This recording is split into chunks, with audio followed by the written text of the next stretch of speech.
Everyone, my name is David Freese. I'm the mayor of Tonganoxie. I'm calling to order this June 20th, 2022 regular meeting of the Tonganoxie City Council. When Mr. Porter gets back to his desk, we'll call the roll for attendance. Would you please note that I'm here and call the roll, Mr. Porter? Ms. McCutcheon. Here. Ms. Stevens. Here. Mr. Hempel. Here. Mr. Donnelly. Here. Mr. Dale. Here. All present, Mayor. Would you join us in the Pledge of Allegiance, please? I pledge allegiance to the flag of the United States of America and to the republic for which it stands, one nation, under God, indivisible, with liberty and justice for all.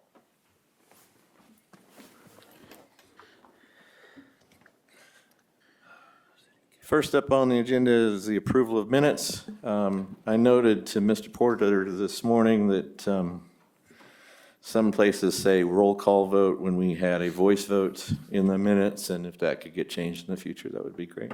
Mayor, staff reviewed the minutes and the video, and we are going to propose to adjust from a roll call vote to a voice vote, all items under item number 5 from the minutes. Okay. Are there any questions or concerns about the consent approval of minutes? Mr. Mayor, I'll make a motion to approve the minutes with the adjustment made by Dan Porter. Thank you, Ms. Stevens. Is there a second? I'll second. Thank you, Ms. McCutcheon. All in favor, say aye. Aye. All opposed? Mayor, I'd like to abstain. I wasn't here. Okay, thank you, Mr. Hempel. We have 4 ayes and 1 abstain. Mr. Porter. Thank you. Item 3, the consent agenda, the review of bill payments. Are there any questions, concerns, or conversation regarding the bill payments? If there are none, I would entertain a motion. I'll motion to approve. Thank you, Ms. McCutcheon. Is there a second? Second. Thank you, Mr. Donnelly. All in favor, say aye. Aye. Aye. All opposed? Any abstentions? Motion carries unanimously. Item 4, under old business, do we have any old business, Mr. Porter? No, Mayor. No. Did we have anyone sign up for open period? Mr. Brakovich? No, we didn't, Mayor. Okay, thank you. That ends old business. We'll move on to new business. Item A, consider approval of outfitting charges for 2 remaining 2022 Chevrolet Tahoe vehicles for the police department. Mr. Brakovich? Thanks, Mayor. I'll introduce this item real quickly and ask Chief Lawson to kind of walk you through it. So previously, we had the council had approved purchasing 3 new Tahoes for the police department fleet. We had proposed outfitting those vehicles with a variety of equipment, both external and internal, with a small provider in Meriden. Unfortunately, that provider has not been able to maintain a schedule that was committed to us, and so in lieu of waiting longer to put those vehicles in service and incurring ongoing maintenance costs with vehicles we'd like to replace, Chief has proposed to switch it to a different provider. 911 Customs is the company we've typically used in the past. And so if Chief is still here, there he is. I'll let him walk through the ins and outs of that.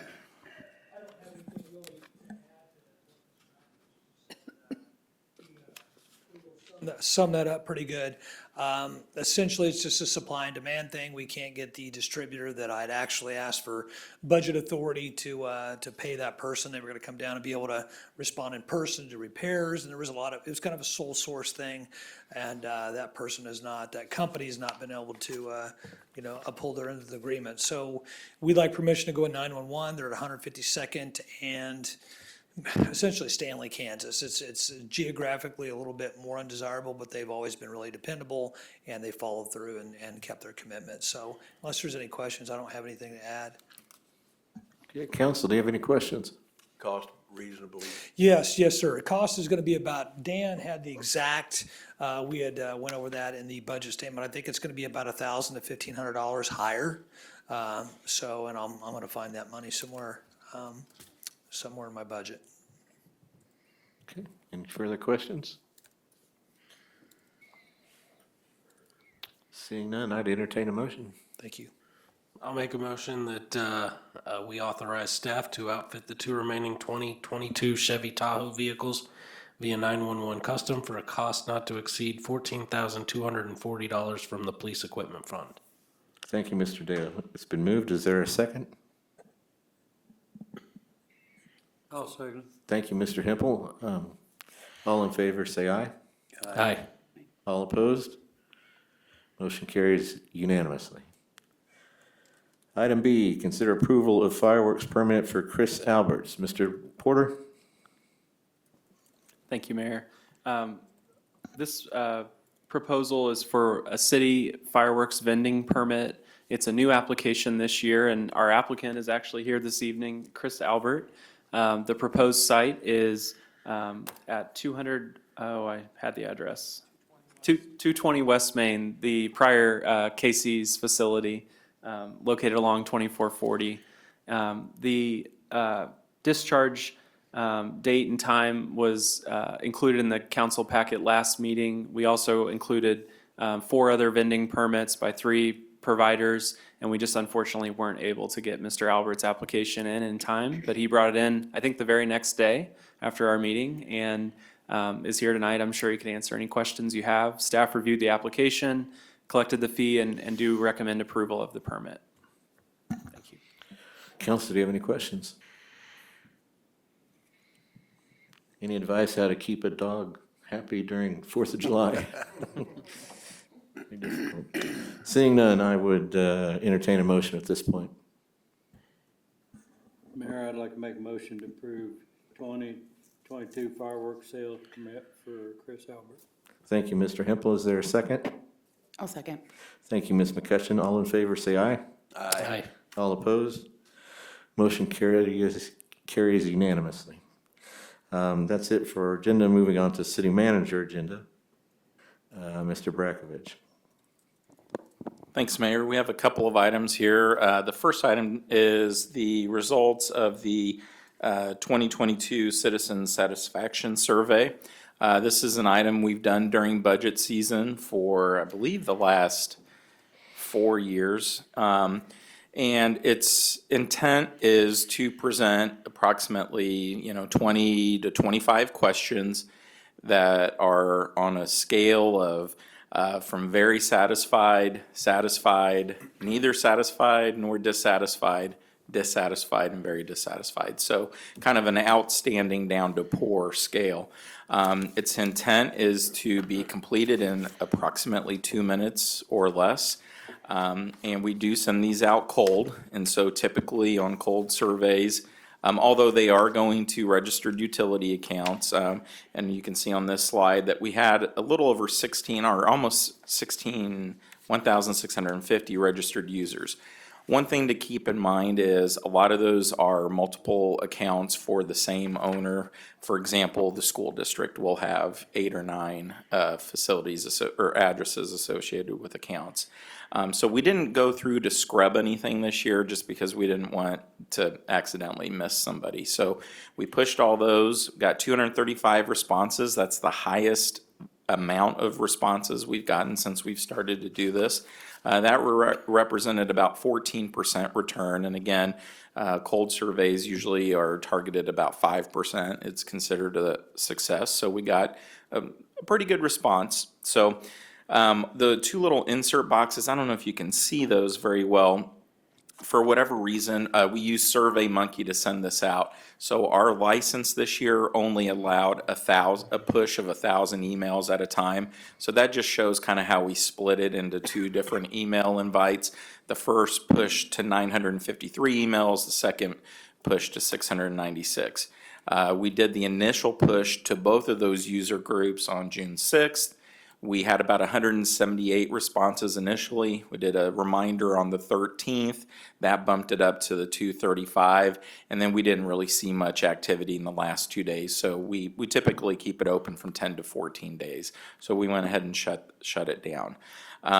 So real quick, it's It's a great way to get 235 people. We usually don't have that many folks show up for a open or public hearing on budget.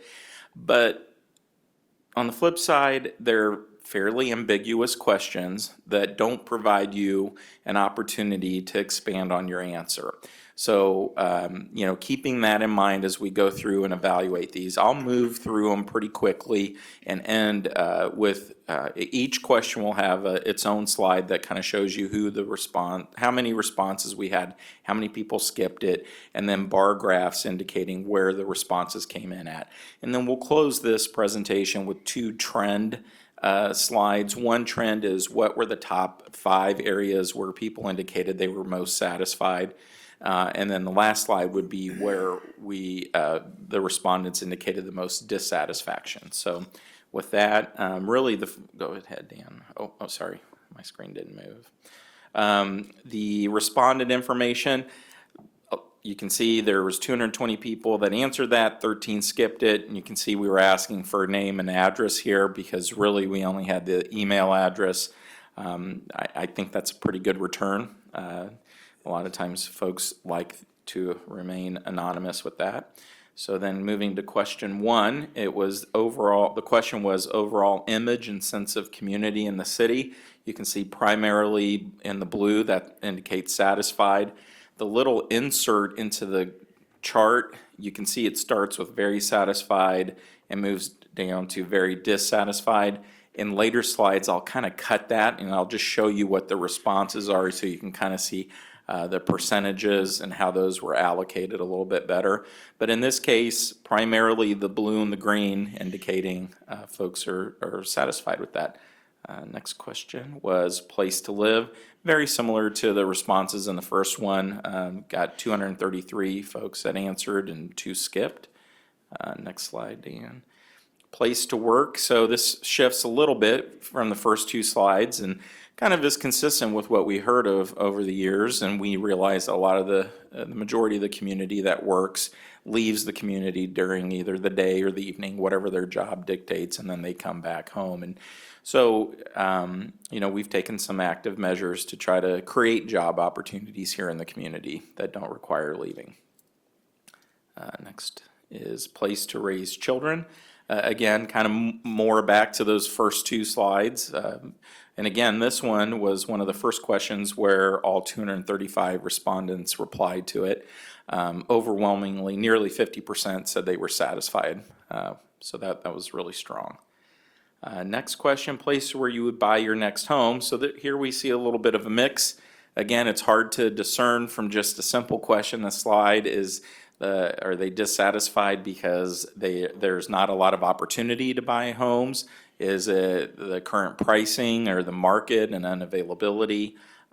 Or is it just something else that we're not accounting for here? But again, if you look at it, the majority of those are overwhelmingly either satisfied or very satisfied. Next question, overall maintenance of city buildings and facilities. I think the intent of this question was to ask about city-owned buildings and facilities, but I did have someone ask me if I knew anything about the survey, and they were confused. That is it just part of the image of the city when people drive in and they see buildings and facilities? So again, the majority of these replies came in at satisfied or very satisfied. We'll probably try to clear that up a little bit better next year, since we already asked a question about overall image, that these are city-owned or city-occupied, city staff-occupied buildings.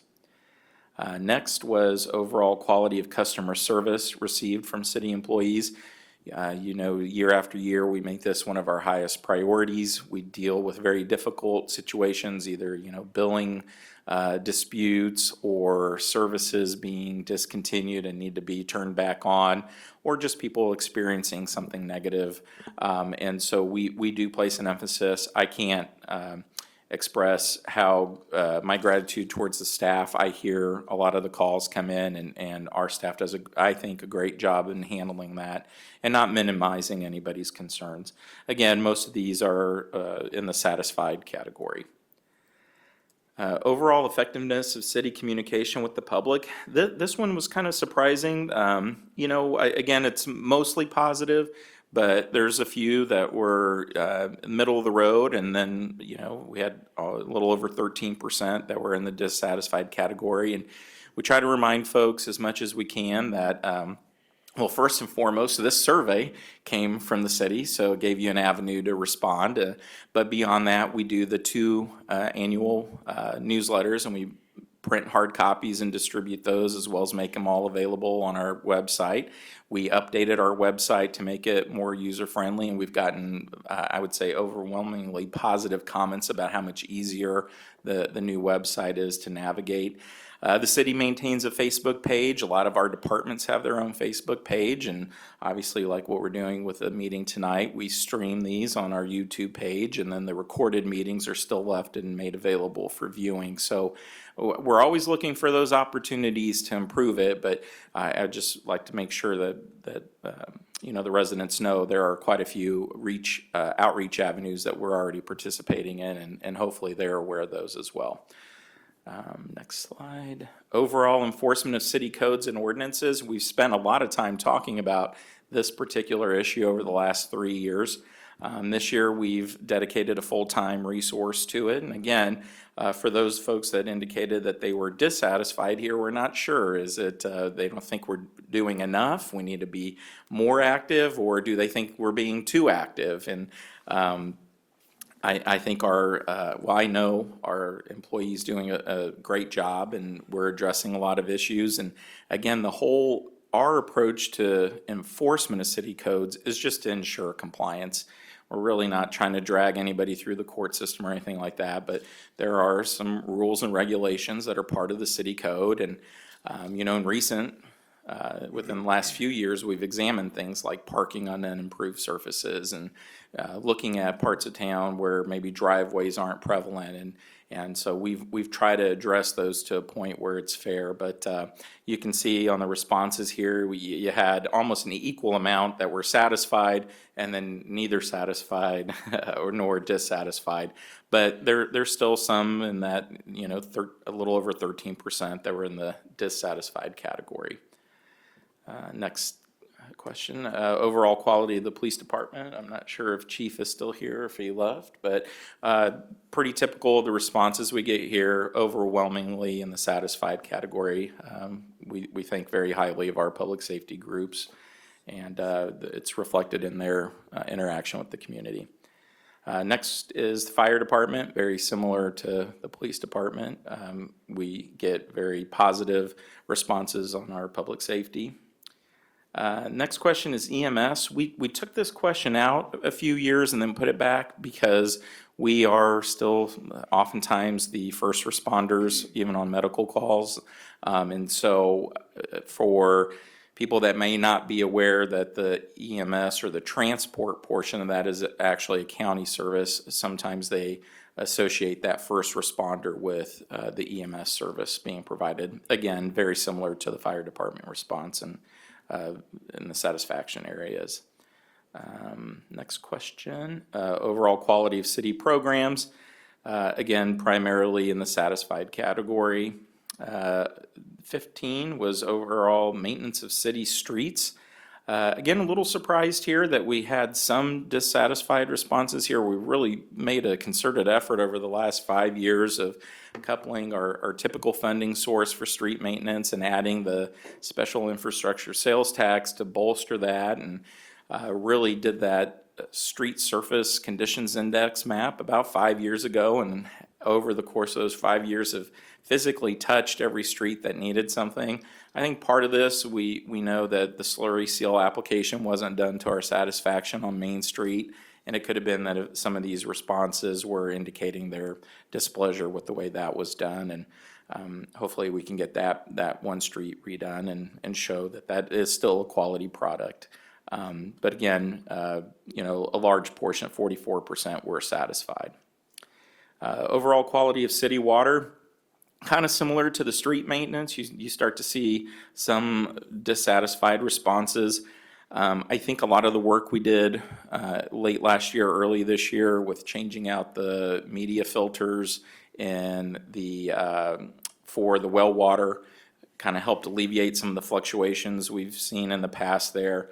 Some automation changes also helped with fluctuations. We continue to have superior water quality in terms of the state testing that comes in and out.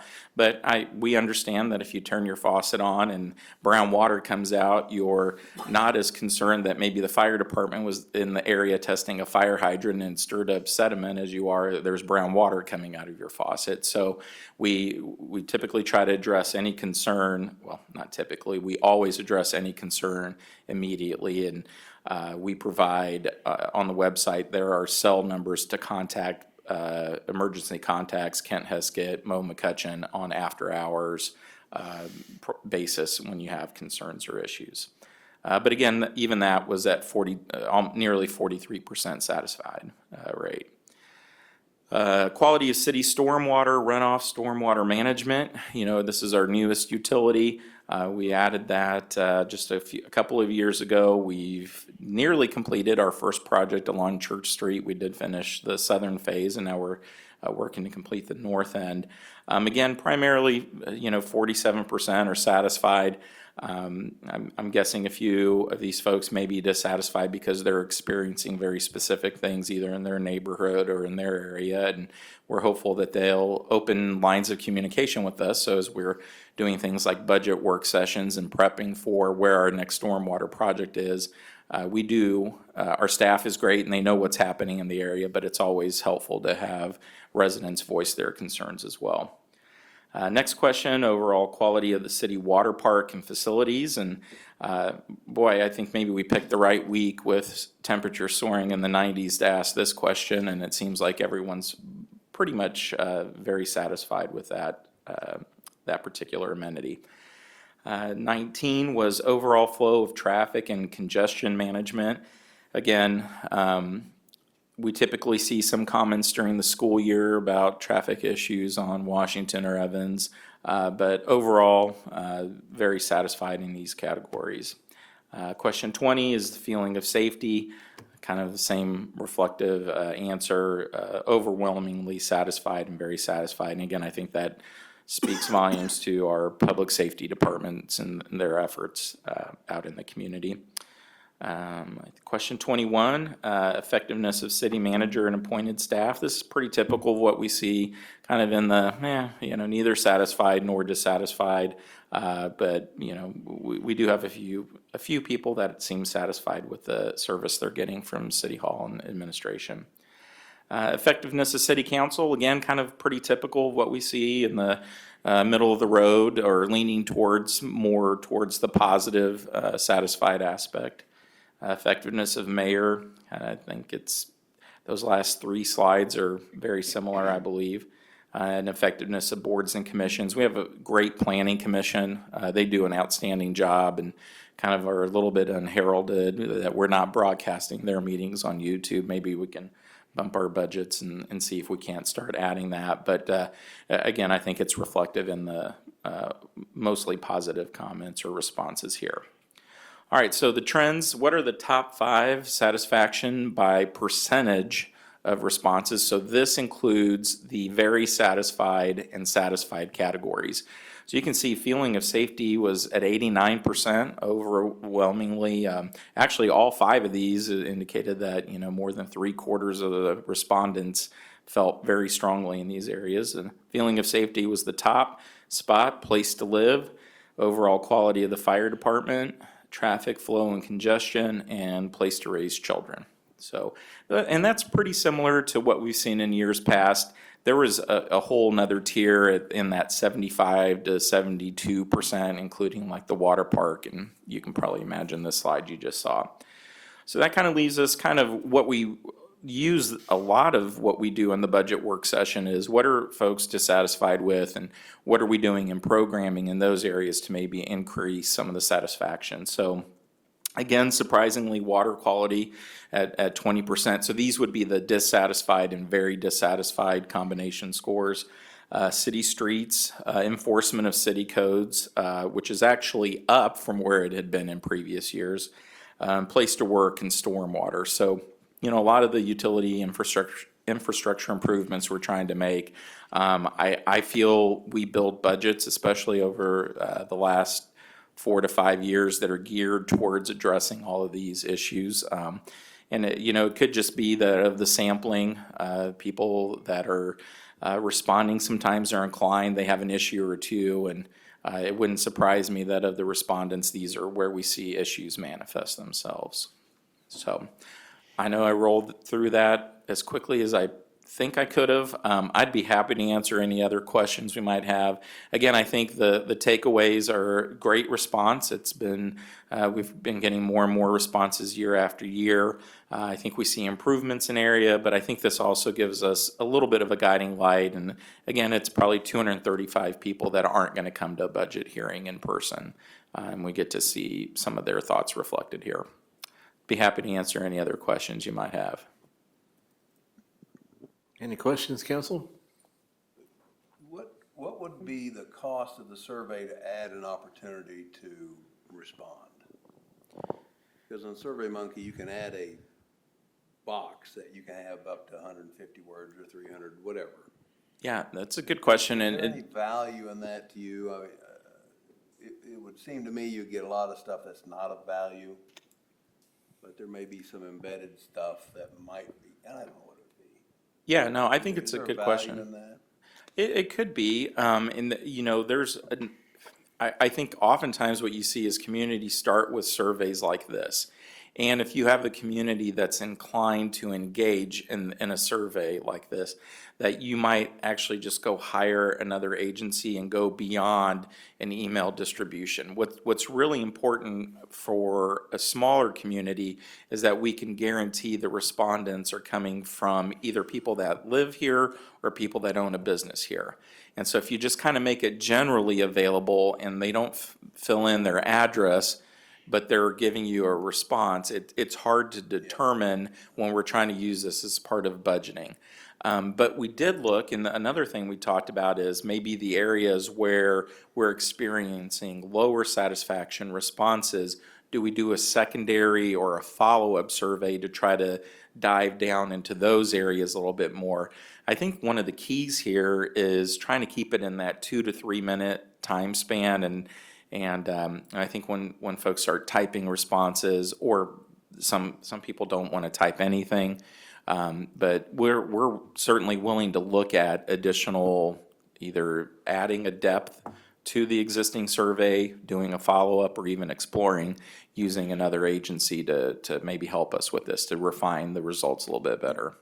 Well, I think if you look at the water quality at 27% dissatisfied or very dissatisfied, that's a significant number, and 235 is not significant, but it is in survey worlds. So it would be interesting to see really if there's any way to get more information on that.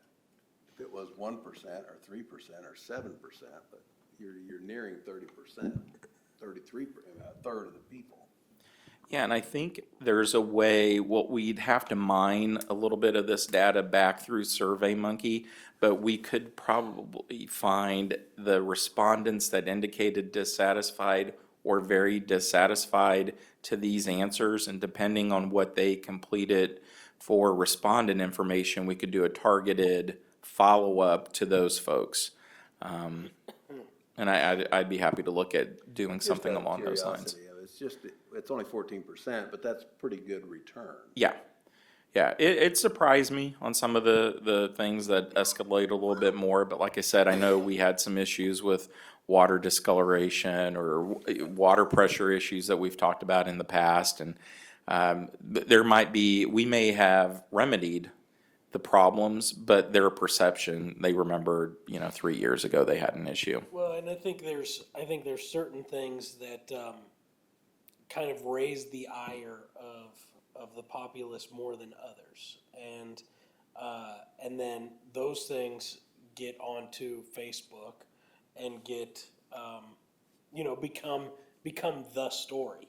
And so I've seen people post on their water on Facebook, and you'll have comments then that are like, oh, that's ridiculous, you shouldn't accept that.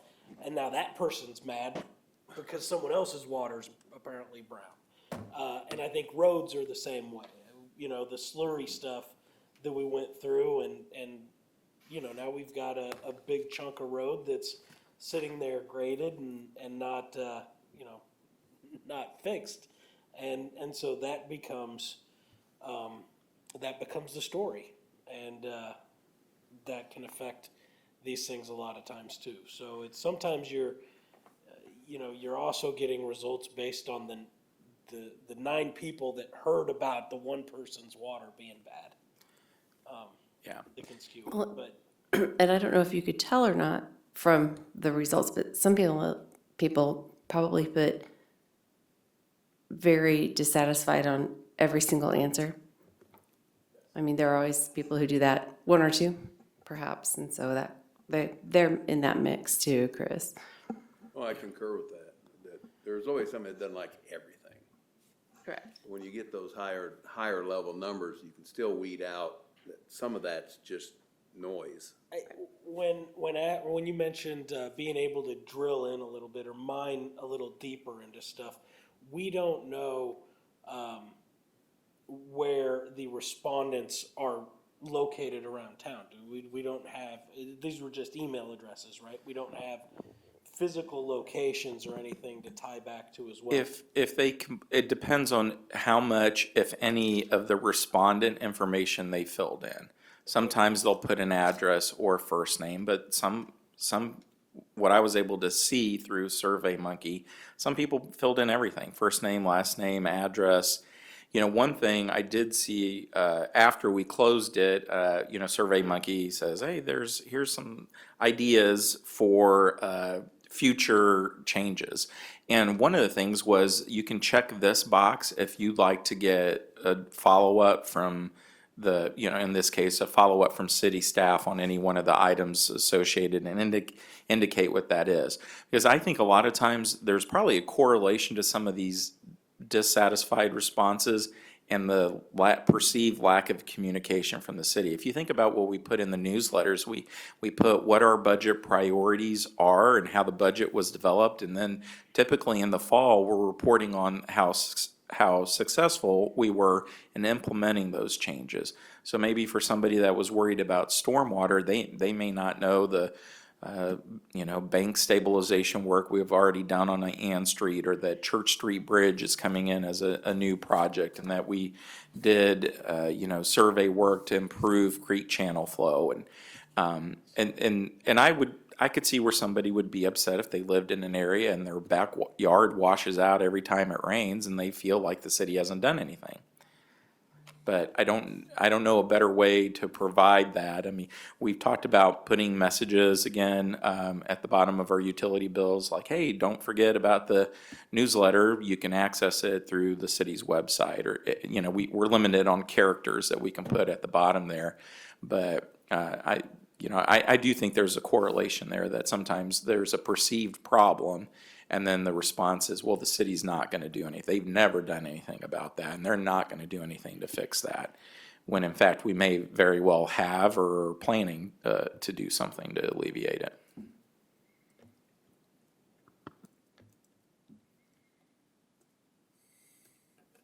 Well, I look at that survey, and usually the people who are least satisfied will fill it out. But I look at all the scores, and in the majority on everything, we're at least satisfied. And I think that's great. That reflects great on staff, police, fire, public works, and you guys. You've been a great team the last few years.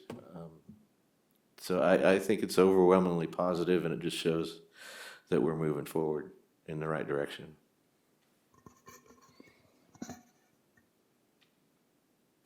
Okay, anything further? No, that does it for my item. We do have the May financial report, but one quick item I wanted to update. We did, we had previously taken action in public meetings on selling the property at Smiley Road and 2440, and can report that we were able to close on that transaction on Friday, and we should see construction activity for the new Dollar General Market very quickly on that site. So. Cool. Just for the record, the new Dollar General store is it's a different concept for them. Can you just explain that briefly? Yeah, it's the concept is Dollar General Market. It's an expanded footprint in terms of square footage. The extra square footage is dedicated more to fresh produce, and an expanded meat section. They will still continue to have cooler and freezer items, but these are more items of the refrigerated type nature. And so we're kind of excited to have them do that. Their sales tax indicates that a lot of our residents shop there for items, and we're excited to offer them that expanded footprint. Thank you, George. Moving on to the May 2022 financial report, Mr. Porter. Thank you, Mayor. The report includes, I believe, 10 pages of information, and I'll briefly skim over some of the high-level information, and if anyone has any questions throughout, please just let me know. Through May 2022, we're approximately 42% of the way through our fiscal year, through the end of May. We've collected 45.8% of revenue estimates for the year, which is pleasing to see that it's ahead of pace of the percent of year complete, and we're only 30.6% of the way through our expenditure budget authority in all funds with budgets. So good progress on both the revenue and the expenditure front in a holistic sense. We do have bond proceeds and the bond proceeds fund that you could note in the fund balance section of the report on the very last page. We have a little over 2.8 million in the debt proceeds bond from the temp note of 2022C proceeds. We haven't yet expended any funds towards the water tower construction project, but as Kent mentioned earlier today, that project is commencing soon. We think construction on site could happen as early as July, and so you'll see some updated numbers in that regard. And we may even institute a project tracker so you can see percentage of project complete, percent of project paid, and of course any information about potential change orders or other relevant information. We didn't have any debt service payments this month. We did receive our May 31st ad valorem tax remittance from the county, but we didn't receive it until June, so you'll see it in next month's report. We still have 4 more of those remittances to go this year. Fuel excise tax is up 6.6% from last year, and construction excise fee is less than prior year to date, but still ahead of pace for this year at 61% of annual budget levels. Fuel excise tax is something we'll continue to monitor too, with the increased price of gasoline and the resulting advice we've seen nationally, I think, about reduced interest in using gasoline and traveling. The state gives us those estimates from a budgetary sense, and so we'll regroup with them and make sure that we're not overestimating for next year based on where we see current gas prices and demand for travel. The ARPA funds, we're pleased to report that the additional $426,008.45 was received actually in early June, just a few days ago. And so our expected funds available at the moment are a little over $765,856. And we have completed our annual report for 2022, required by the federal government for the use of those funds. And we'll be providing more information soon about opportunities to use the remaining $765,000. To date, we've only completed one 2022 mid-year budget amendment for the police equipment fund. We do look ahead and anticipate at the end of the year or mid-year needing to evaluate a few other funds, including the Special Highway Fund, Water Operations and Capital, Sewer Operations and Capital, and the General Fund as well. So in future budget reports, you'll see more detail about that and potentially budget amendment if necessary. Moving to page 2, major fund revenues. You can see illustrated in the 2 charts on that material, the General Fund, Water Operations Fund, Sewer Operations Fund, Special Highway, and Debt Bond and Interest Fund. Revenue to date, last year's revenue to date through May, and then our overall budget for 22. You can see strong performance in all the funds, a slight dip in the Sewer Operations Fund and Water Operations Fund, and we believe that's somewhat attributable to the difference in weather patterns. Early in 2021, we had warmer, drier weather, earlier irrigation for people who water or fill up pools. This year, the end of May, I think it was 50 degrees in the lows and sometimes only in the mid or upper 60s for the highs. So definitely a difference in seasonality of weather experienced so far through May, at least in the last couple years. And that does have an impact on our utility billing patterns. Expenditures are shown on the bottom chart. Nothing of note to report on that level. All funds maintained below the legal limit of expenditures. Page 3 of 8 of the first section of the report then shows utility and non-utility capital reserve funds. You can see good performance there relative to budget. The sewer capital reserve does have a spike in 2021, and that was due to the funding return from Leavenworth County for the $1.2 million towards the looped water line and the sewer interceptor share of that project. Expenditures follow in the bottom of that page. Moving quickly to page 4 of 8, sales and use tax. As a reminder, the city collects 1% of sales and use tax in the community for the city general fund services, and then 3/4 cent for the city infrastructure sales tax general purpose. And that does have a limited use application to only the construction of a new public library and paying for the debt service and other general infrastructure projects, either debt or cash financing. We have received our 5th monthly remittance through the end of May, and our collection trends remain really positive, both on the city side and the county's share of the county. We're a little under 12% above last year for city sales, a little over 60% ahead of city last year in city use. And if you move to page 5 of 8 of the report, almost 7% ahead of last year's pace on county sales and almost 39% ahead of last year's pace for county use. This is something we obviously are thrilled to see, and it's a continuation of actually 3 or 4 years really of strong growth and fairly steady growth in both of those funding sources. We'll continue to provide this information too in upcoming financial reports. Moving to page 6 of 8, the general fund expenditures by category, you can see that percentages of actual budgeted planned expenditures vary by category, but the two that we look at most closely, especially throughout the year, are personal services, salaries, and benefits. We're tracking below pace of the year at 37% of expenses to budget, at 41 or almost 42% of the way through the year, and that's important to see. Capital outlay is a relatively small budget, so that 87% of planned expenses shouldn't alarm anyone. It just reflects a few bigger ticket items of a pretty small scale being completed early in the year.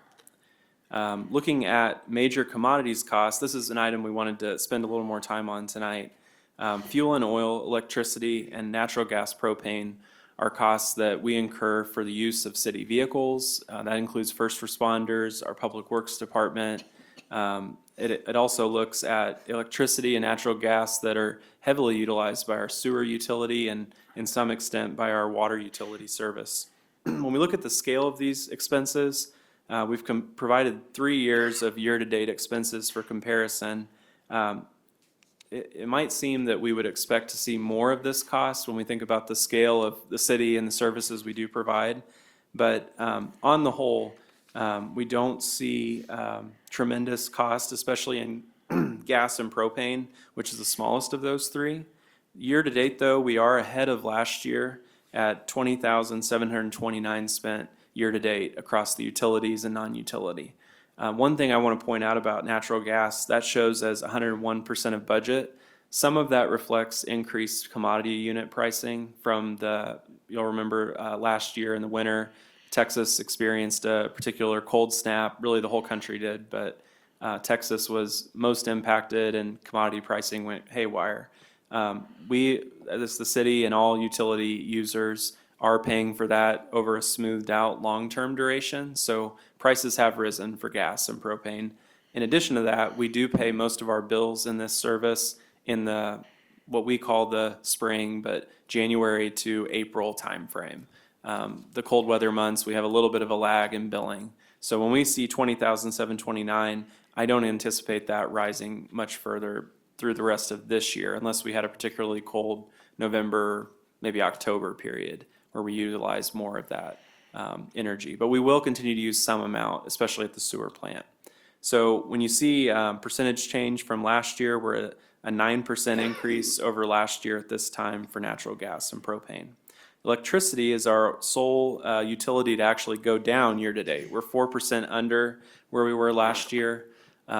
We sometimes can't always explain the fluctuation in that utility in particular. Some of it is borne by our, or driven by our water and sewer plant operations. We also opened the pool a little later this year, just the way the month fell in May. And so I think we also filled it later. Last summer, I believe we filled it a little earlier. And it is a pretty significant user of electricity to keep the lights on, as well as run the pumps and the other operations in the facility. And finally, probably last but not least, fuel and oil. This is mostly the cost of gas, which the city is able to purchase at a discounted rate from a bulk supplier to fund almost the entirety of our operations for city vehicles and equipment. You can see we're at $28,080 year to date through May. That's about 50% of our budget. So we're 5 months of the year and we're at 50% of our budget. That isn't a good situation to be in. And we're also 32% ahead of where we were last year. Some very significant portion of that change from last year is pricing. Even with the city's discounted rate, we still are exposed to the change in pricing that everyone is in their personal lives right now. When we look at the annual budget of a little between 50 and 60,000 across all city funds, the impact of a 20 or 30% change luckily is minimized because we're conservative every year. We budget for higher than last year's actuals for things like fuel and oil. This year, I don't anticipate that we will stay below 100% of budget in those line items, and so we'll have to find savings elsewhere to make up for that on a one-year sense. The question of what we predict for future years and future budgets is another important question too. So we'll continue to provide this information in the next several monthly reports, and we'll also strive to illustrate in the budget development for 2023 where we see this trend going. And any small decreases in pricing, as you all are very well aware, I'm sure, have been offset by subsequent increases in the past several months in particular. So definitely the cost of these items, with maybe the exception of electricity, we could expect to rise later this year and even maybe next year. Are there any questions or comments about this section before we move on?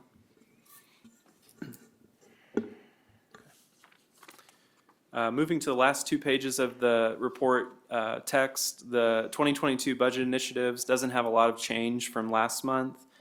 We do anticipate, like I said, in July, moving forward with aspects of the water tower construction element of that project, and also the hopefully go out to bid in July for the Church Street Bridge replacement project as well, which is still finishing some final permitting and design elements. We do also have in the utility funds additional information coming soon about the wastewater treatment plant Phase 1 and 2 project options and financing information. Looking at the page 8 of the report, earlier tonight we completed the department budget presentations for almost the entirety of those. And looking ahead in July, we do have upcoming discussions and determinations to make about the maximum mill levy to publish for the revenue neutral rate requirements and notification to the county clerk of that information. Happy to answer any questions you might have. The final 2 pages are an expenditure budget by fund, detail sheet, and the fund balance levels as of the end of May. Appreciate your attention tonight. Thank you. Thank you, Mr. Porter. Council, do you have any comments or questions? General question on budget and everything else is, last meeting I was at, 2 meetings ago, we had a conversation about the reserve balances and how they relate to bond rating. We really haven't put any conversation in the package for, we need to reassess the actual policies that the council has set for reserve levels. We may want to look at that. Certainly. I mean, we've got the funds to do it. and maybe it will help us in bond ratings and improve, save taxpayers a little bit of money. Certainly, We haven't looked at them in a long, I don't know when the last time. formally especially, yeah. That's a great idea. Thank you, Chris. Anything else? Great. Thank you, Mr. Porter. Thank you. Moving on to the, Mr. Brackvis, did you have anything more for your agenda? Nothing more, Mayor, thank you. Thank you. City Attorney agenda, Ms. Kirstulich? No items, Mayor. Thank you so much. Mayor Pro Tem agenda, Mr. Hempel? No items. What was that? No items. Okay, thank you. Sorry. City Council agenda. Anybody have anything to? Nope. And I have nothing, Not the boy. nothing on my agenda, so that leaves Mr. Dale. Mr. Dale. It's your time to shine, buddy. I'd like to make a motion that we adjourn. All in favor, say aye. Aye. All right. I'm glad See you in a you come couple every weeks. time. That's great.